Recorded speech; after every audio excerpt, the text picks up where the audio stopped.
Hello, everyone. Since we are pausing for a commercial break anyways, I thought I may as well jump on in and get this evening started. So welcome, everyone. I know I'm not Laura, but I am here just to do some quick notes before we start. So welcome to Lora and Friends Celebrate a Book Launch. My name is Natana, she, her, and I am one half of the CEO duo here at Party Trick Press. My better half, Megan, she, her, is behind the scenes taking care of everything technical and all of that, so we can just sit back, relax, and enjoy the show. I'm here in my celebratory blue, and I hope that maybe you are as well. But yeah, let's just do some quick housekeeping. So we as Party Trick Press are so honored to be here, marking the republication of The Women Widowed to Themselves with Lora tonight. This publication is more than a carbon copy of Mathis's original collection. It is a continued exploration of radical softness, with accompanying essays from the present and a nostalgic Tumblr-esque website featuring fan favorites of Mathis's art and audio. Lora has created something truly transcendent. I am coming to you from Edmonton, Alberta, Canada, which is located on Treaty 6 territory, a traditional meeting ground, gathering place, and traveling route to the Cree, the Saulteaux, Blackfoot, Métis, Dene, and Nakota Sioux. Before we begin, I also want to touch on a few functionalities within the Zoom space. Your cameras and mics have been turned off, so feel free to stretch out, get comfortable in your space. You won't be making a guest appearance on the screen, so just sit back and relax. The live chat and Q&A options are available to you. So feel free to give some virtual applause to each of Lora's friends who are contributing and to comment freely on anything that speaks to you. We'll be holding a special Q&A session after the performances, so please submit any questions for Lora through the Q&A button that you will find in the Zoom window just at the bottom there. Also, if you have any tech-related questions, that's where you're going to put your question as well.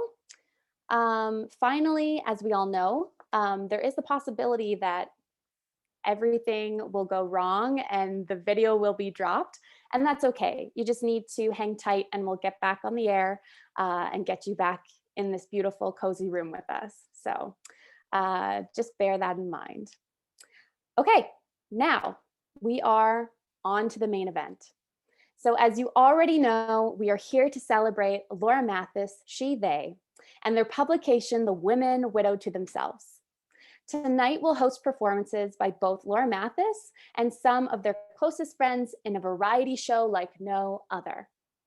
So without further ado, it is my absolute pleasure to introduce Lora Mathis and let them take it away. What's up? Hi, it's nice to see friends and family in the, attendees list. Thanks. It's kind of funny to be on Zoom with you all. I'm on Zoom all day in school, but I usually have my camera off, so now can't hide. But yeah, I want to thank you all for being here. Thanks for going on the computer with me in Zoom world. And I also want to acknowledge the land I'm on as the occupied land of the Acuna people. And I want to give a message of solidarity to the people of Palestine and Colombia and to all who are resisting oppressive regimes. I'm so excited to be here, and yeah, it's pretty wild that this event is titled Lora and Friends and you all showed up. It's cool. Yeah, this work is a republication, as I hope you know, and it was originally published in 2015 by Where Are You Press. So thank you to Clementine Von Radix and Kiki Nicole for all their work on the original publication. Yeah, this work took a long time to put back out. You wouldn't think that it would take almost a year to republish something, but it did. I didn't really think that there'd be so many emotions that got dug up in writing these essays and just even revisiting these poems and editing them. I did try and not edit them a lot. I tried to just make this into a document that kind of memorialized the self that I was, but it was a little challenging to revisit that past self at times. I'm really grateful to Natana and Megan and Madison Taylor for editing as well, and for them for giving this work a home. So thank you to Party Trick Press so much. Um, they have a huge level of care, and I feel really grateful to be able to work with them and to have them give so much attention to my poetry and my art and to me and the work. It really allowed this work to grow into a whole new thing. Um, I dedicated this book to shedding old narratives. That was a new dedication. And I wrote in the foreword that memory is a window and the view from it changes. I've been thinking a lot just about how becoming is a continual process. And I also want to just dedicate this to all of our younger selves and to the selves that we will continue to grow into and to be, and to the possibility of change and letting go of narratives. So what you're gonna see is a video that is 30 minutes long, and it is performances by friends of mine. We're gonna have dance and poetry and some music. I want to give a shout out and thank you to Amin and Armando for filming my portion. I also just want to give a shout out to everyone who participated. Most of the people who did share videos for this are friends of mine who were originally thanked in the book, in the original publication. And these are people that really pushed me outside my comfort zone. They booked me for my first poetry show, even though I was way too shy to share poetry. And they encouraged me to share my work and to put myself out there. But they also just gave me places to sleep and fed me and, you know, had conversations with me and all these other things that I think are just as important to the making of work as, I don't know, editing the work or collaborating with someone. I think it's just as important to be a friend in so many other ways. And there's also this quote by the writer Hanif Willis Adurakwabi that talks about the work of living being just as important to the work of writing. And he says that the two different types of work are two different rivers flowing into the same body of water. So I want to thank all of those who not only have helped with this writing and been a part of the publication in that, but also to everyone who helps build my life and is in community with me and my friend and just showed up to this event. So thank you so much. Now you get to see a video of performances and then Q&A. Okay, bye.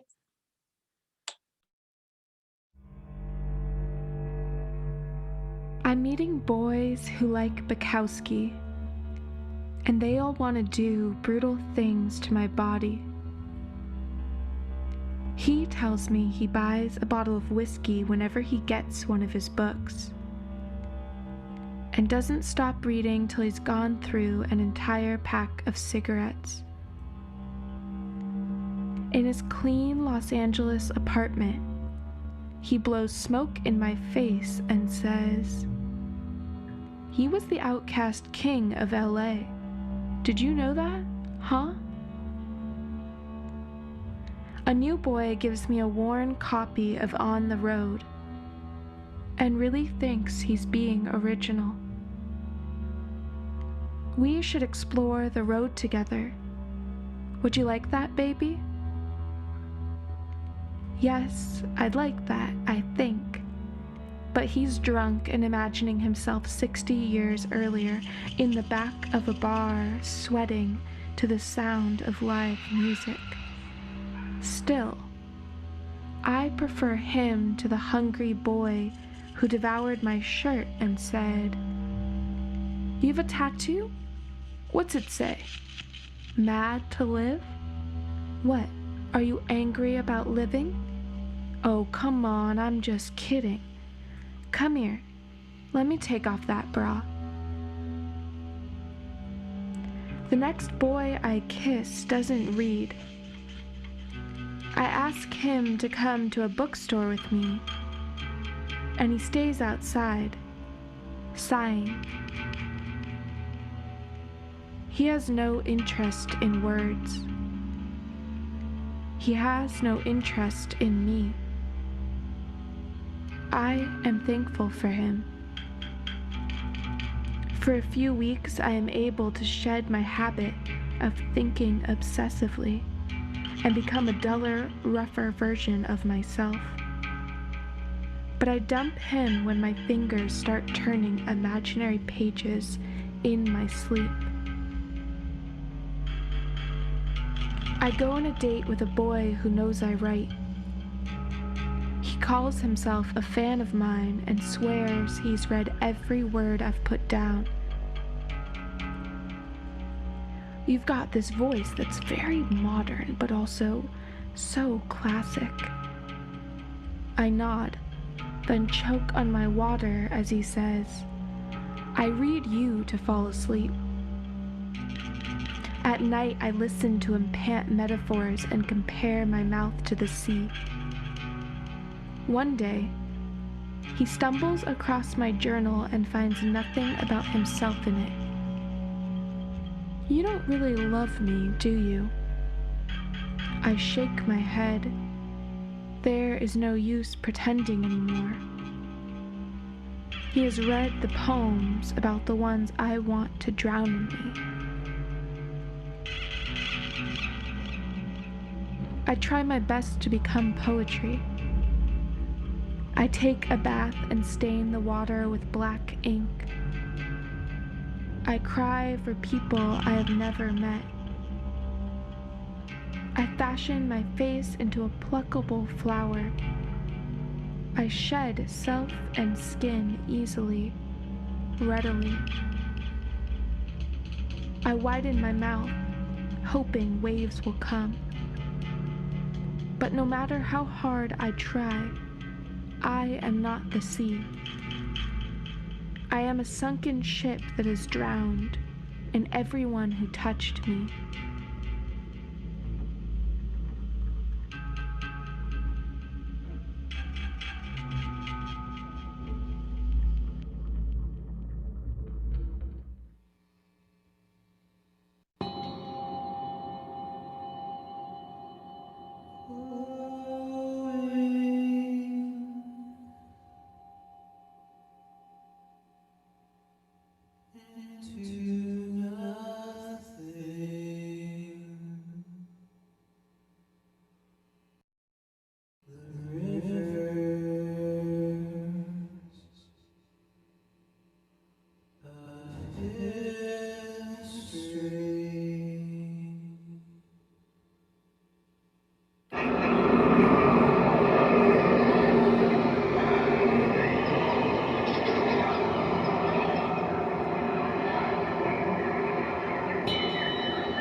Hi, I'm Leah.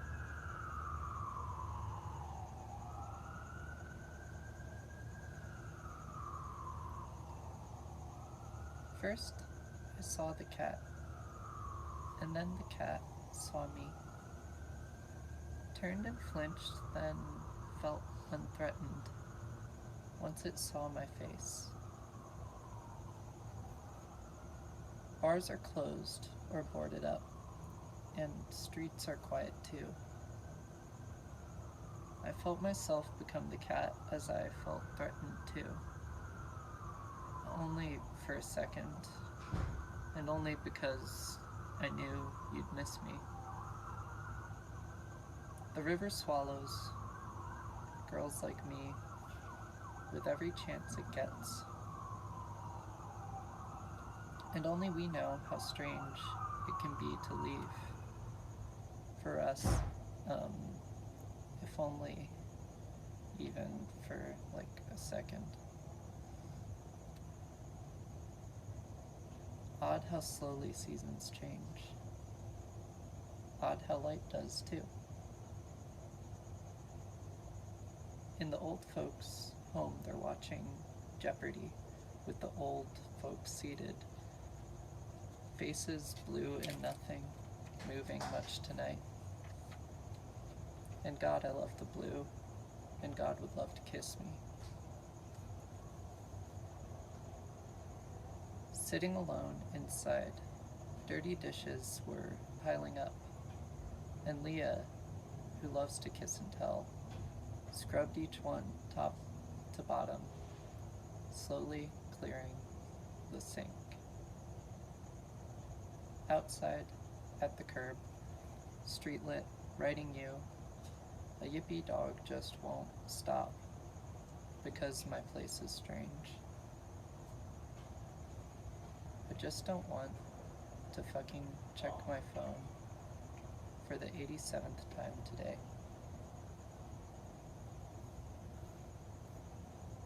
Thank you.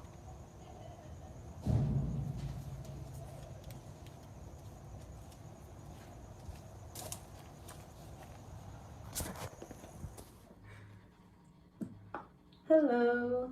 Hi, Laura. I love you. Thank you for inviting me to perform a couple of songs for this amazing celebration of your re-release. My name is Brianna, and these are a couple of songs that I wrote many years ago just to celebrate, the fact of revisiting things that still feel good and that we enjoy. So this first song is called Afternoons.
that song.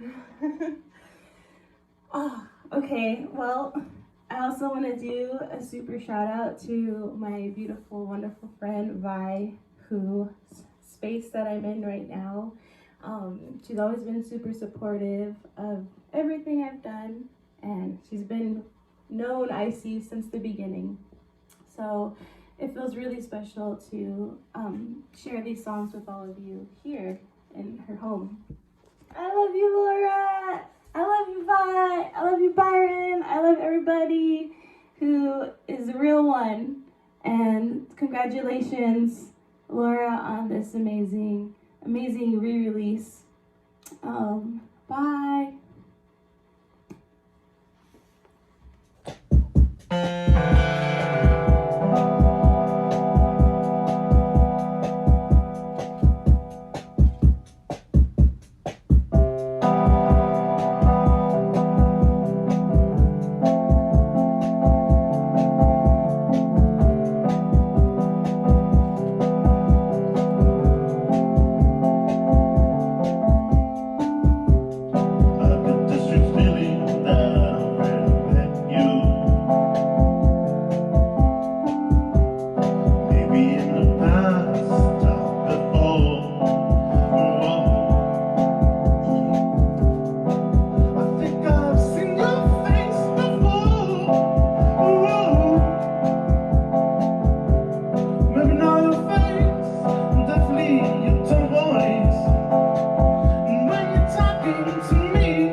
Congratulations, you've been chosen to experience paradise as part of our What Will You Experience giveaway.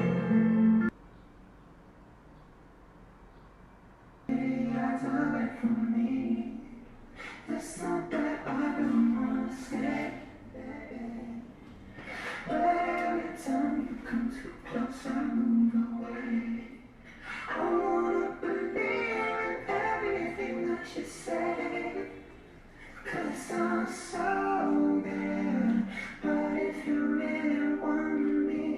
When I was young, this old race gonna be hard to run.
The state is only a beast in the wrong hands, and in the right hands, a beast to those who exploit us.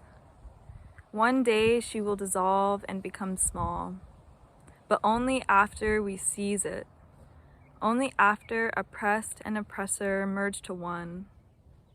This will take patience, understanding, and time, generations of work and diligence and time in need of defending. Imagine what we could do with power in the hands of the many. Build hospitals quickly as Wuhan, heal the sick, heal our schools, let the hands of our brothers and sisters go free.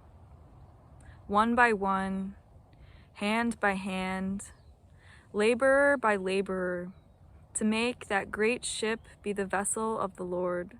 Hey, I'm so excited to be here. My name is Rivka Yeker, and Laura has been an amazing source of poetry and friendship in my life over the last 5 years. I'm really excited for this book to be republished, and I'm going to share a poem that I think reminds me of some of Laura's older stuff, and also is a poem that I think Laura and I can um, relate to each other on. It is a short poem, so I'm going to read it. It has no title. Subconscious disco, swamp thing, brainchild. Can I ask you a question? Why does your body suck the pain in like a sandstorm? Untraceable pinpoints, but recognizable to the nervous system. Monster, monster, monster.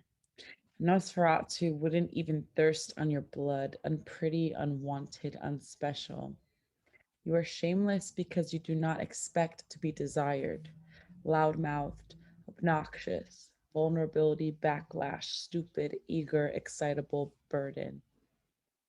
Every little insult lingers in the psyche, in the dressing room, in the high school hallway, in the public speaking class, on the tennis courts, twisted like a soaking little rag, wet, sopping. No one cares about Swamp Thing's feelings. Shaking animal, let me hold you.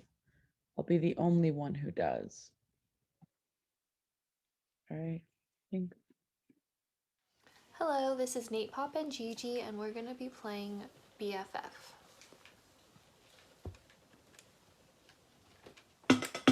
Getting dressed, light up cigarettes, way to show, taught me all that I know, heard a new song, got your blue jacket on,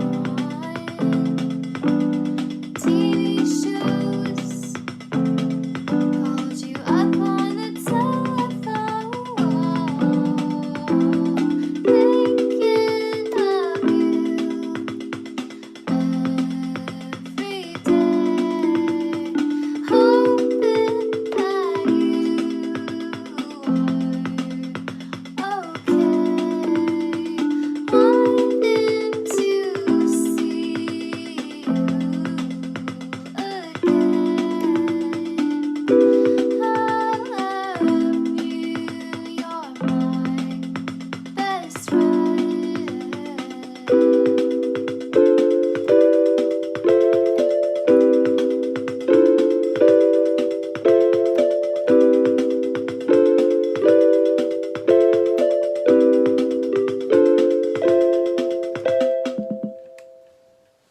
Thank you.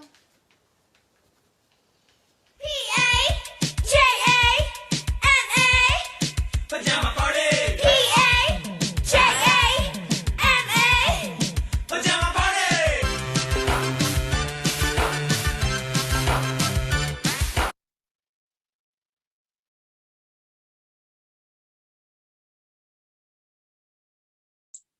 Okay, yay, welcome back. Thank you all for watching and to everyone for performing. Yes, I agree, it is the best ever.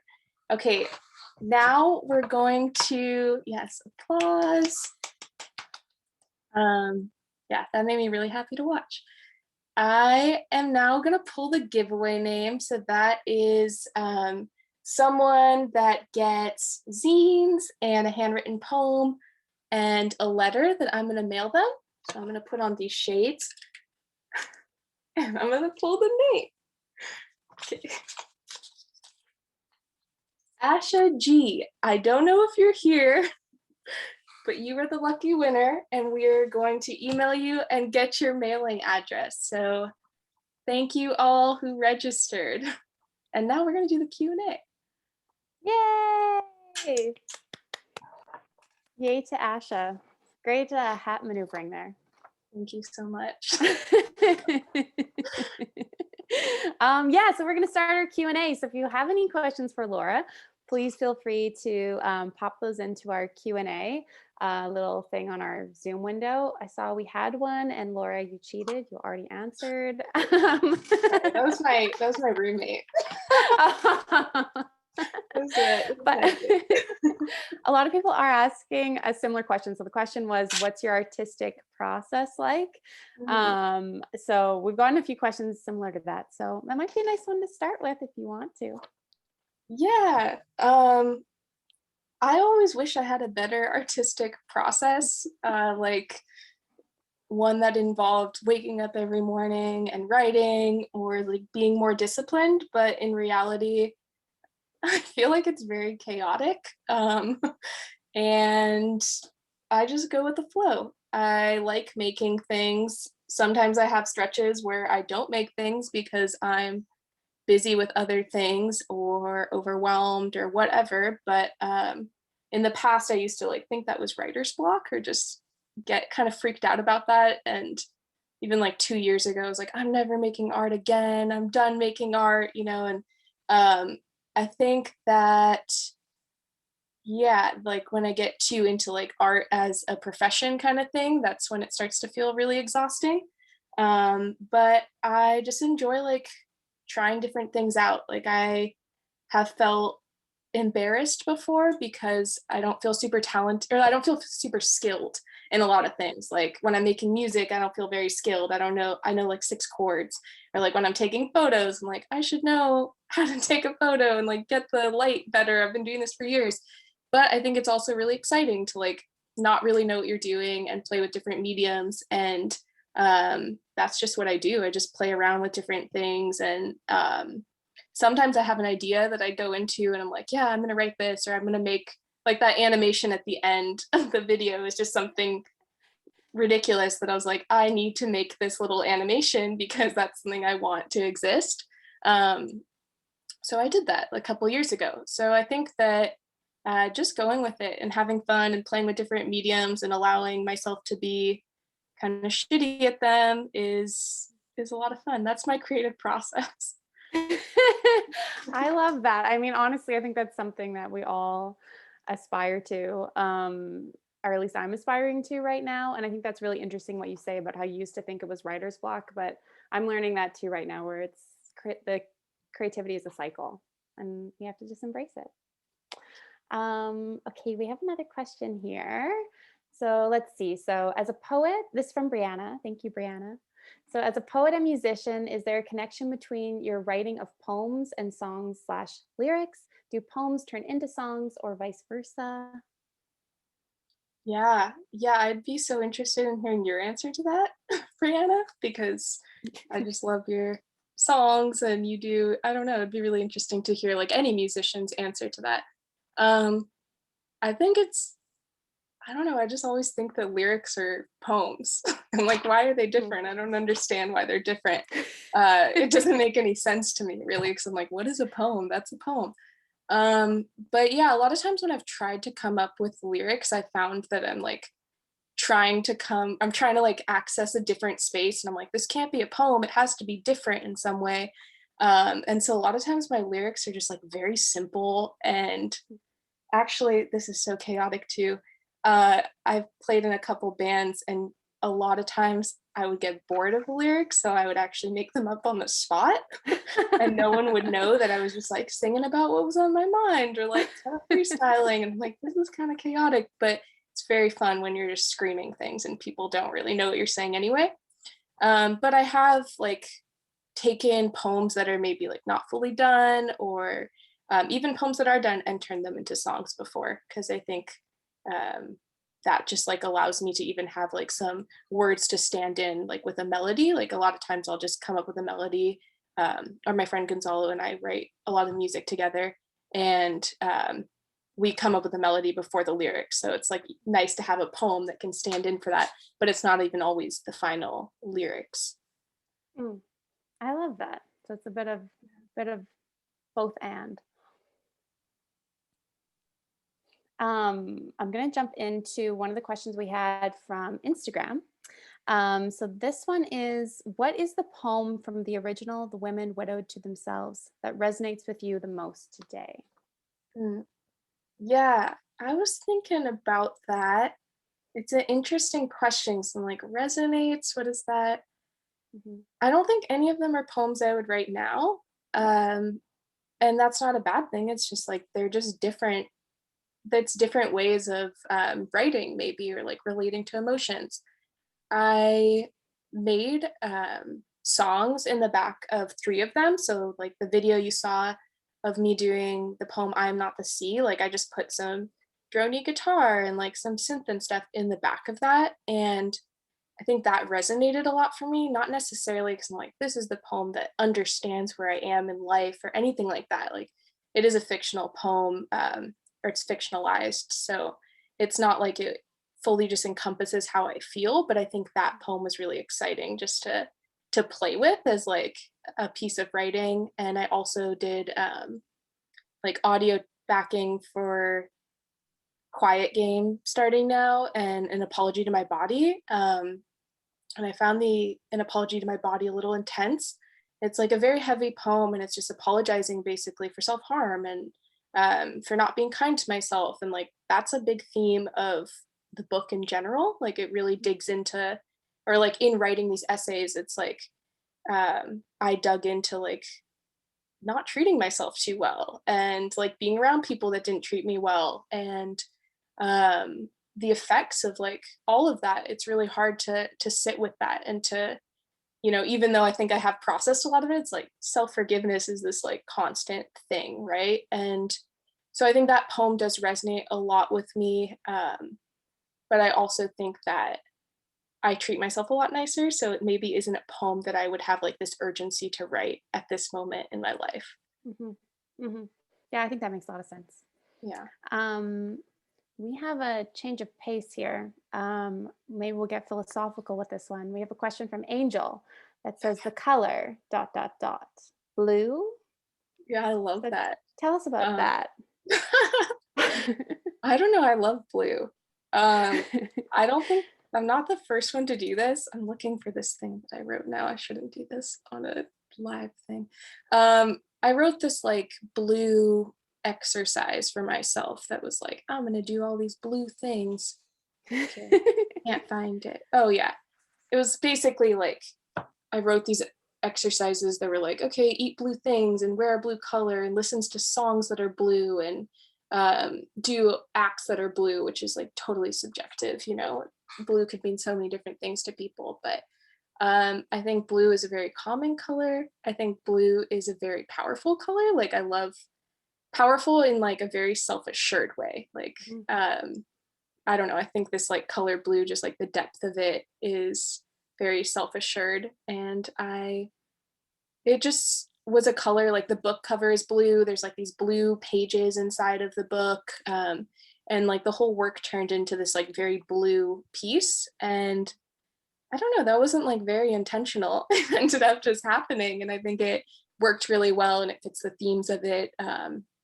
And I just think that blue has a lot of depth to it, right? It's like very emotional, etc. So also like the book Bluettes by Maggie Nelson, it's just so influential. It's like she just writes about the color blue and she's like obsessed with the color blue. And I think it's interesting that like a lot of people have been really obsessed with the color blue. So not original there, I guess. The legacy continues for blue. Okay, well, we'll wrap up here with our last 2 questions of the night, and I'll just do the live ones that we have here. So we have one from an anonymous attendee, and it says, what do you do most of the time? So take that whatever direction you want to take that. That one. That's such a good question. Yeah, I attend Zoom meetings 5 days a week. I am getting my bachelor's degree after years like outside of school. I've been in school for like 10 years, but I have no degree. But yeah, I'm back in school and I'm going to use Zoom University. So it's a lot of Zoom meetings. That's like 5 days a week, doing homework, in class. That's most of it. What do I do besides that?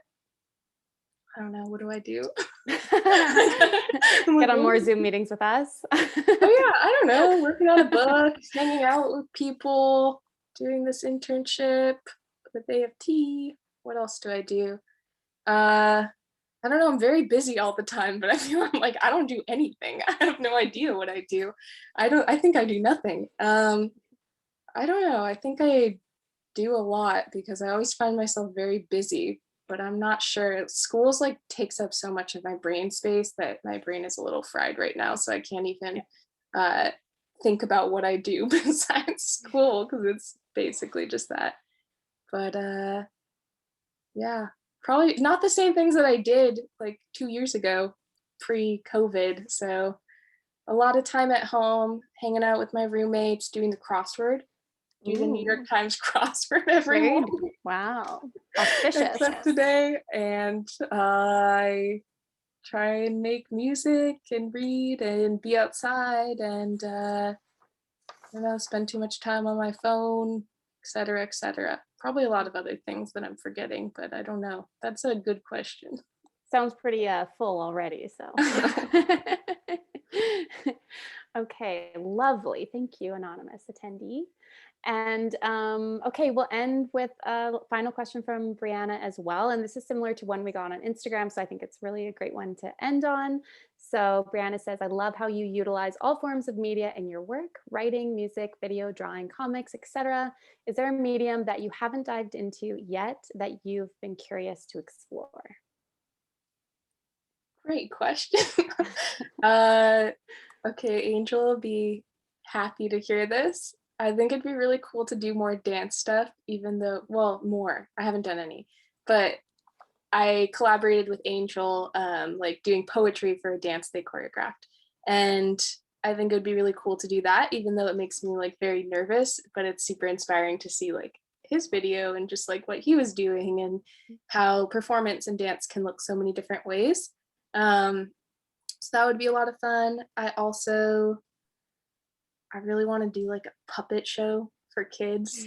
Like I've been thinking about that for a couple years, but I'm also like, that's a lot of work. I don't know about that. But I'd really like to do like a puppet show on climate change for children and make it like this informative educational thing. And I would also just like to do more like performance. Like I find myself really shy just in public things. It's very scary to go out in public and perform or just like make art. And so part of me feels like super resistant to that, and another part of me wants to just like go in that direction and ease into it and play around with that. But that also feels like so complicated with COVID and etc. So yeah, that's what's in my mind. I think it'd be fun to do a lot of things. I'm like, oh, I want to write a script for a movie, and I want to do this. I want to make a movie. So I don't know. It'd be fun to play around with a lot of different things. That's lovely. Brianna's also like an awesome artist and did the cover for the original book, which this is the original cover, and it was like a embroidery, and then Brianna like dyed it, and it's just super beautiful. So thank you so much for your questions and for performing too. And she's like also an amazing, I don't know, visual artist and fiber artist and musician. So yeah, I feel super inspired and grateful for everyone that performed and everyone that's here and all of you. I don't know, there's a question on Instagram that was like, what inspires you the most? And I was like, it's my friends. They're just like the coolest people I've ever met. So yeah, thank you so much. Sorry, Brianna, I have to put you on blast a little. I love that. And also if you want to take a closer look at that older cover, it's hidden somewhere in the digital copy. There's links that you can click on. Yeah, so you can go take a gander there. Okay, awesome. Well, that wraps up our Q&A. That wraps up our evening. I just want to Oh, great. Okay, well, I'm going to tell you how to get the book right now. Okay, here we go. I was just reading that comment. Okay. Okay, so digital copies of The Women Widowed to Themselves are available for purchase as of today at www.partytrickpress.com. So we are a independent digital publisher. So that's our website. So the digital copy includes a multimedia PDF of the work linked linked access to a Tumblr-esque website with hidden additional content, and 2 fun phone screensavers. Limited print copies are also available for pre-order right now. And because our focus is digital and being as conscious as we can, the only way to guarantee you're going to get a copy is to buy it in the pre-sale. So that is open right now. And when you buy pre-sale, you'll get the bonus digital copy. So all the digital stuff, you'll get that as well. Okay, so yeah, be sure to follow us at Party Trick Press, follow Lora. We'll have updates of any virtual book tour stuff. And of course, thank you for coming tonight. And I'll leave the final goodbye to Lora. Thank you. I've already gushed. Yeah. I'm just kidding. Thank you all so much. It's kind of funny to just like speak to myself. Like I just see myself on the screen, but I appreciate all of you for being here. And it's so nice to just share this moment with you. I hope you have a great rest of your night. I hope that you get to celebrate yourself and your younger self and the selves you're gonna be, et cetera, et cetera. So thank you so much. And thank you to Party Trick Press. And yeah, your comments are really sweet. Thank you. Bye, everyone. Seems a shame to hold on. Maybe it's stupid, I know myself, but I'm hoping, 'cause I want nothing else. Don't wanna change, you don't wanna change what you do to me.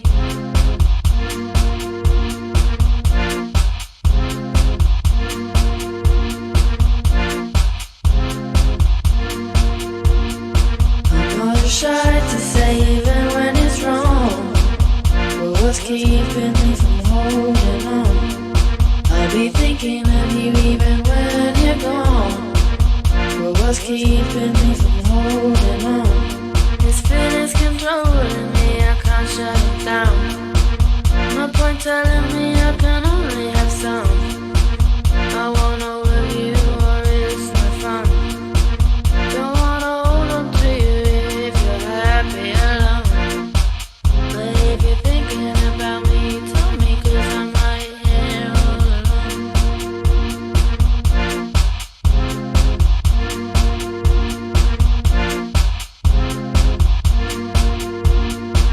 I'm gonna try to say even when it's wrong, but what's keeping me from